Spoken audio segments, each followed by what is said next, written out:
அந்த தீபத்தூண்ல தீபம் ஏற்றி ரெண்டு மூணு மாசமா இந்த பெயிண்டிங் நான் குவாய்ட்டா பண்ணிட்டு வரேன். பாத்தீங்கன்னா முருகனுடைய வேல் இங்க இருக்கு, கோபுரம் இருக்கு, கொஞ்சம் உயர்ந்த அளவுல விரை நிலமும் இருக்கு. இது ரெண்டுமே பார்த்தா உங்களுக்கு என்ன மனசுல வருது?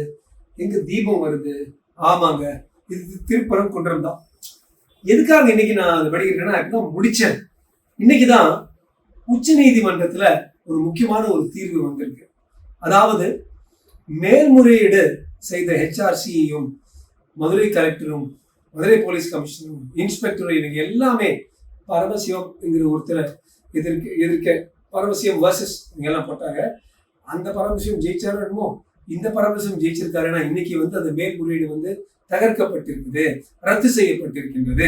அதாவது ஒன்று அப்கோர்ஸ் மலை திருப்பரங்குன்றமாக தான் இருக்கணும், சிக்கந்தர் மலையாக இருக்கக்கூடாதுன்னு ஹைகோர்ட் அளவுல வந்துருச்சு.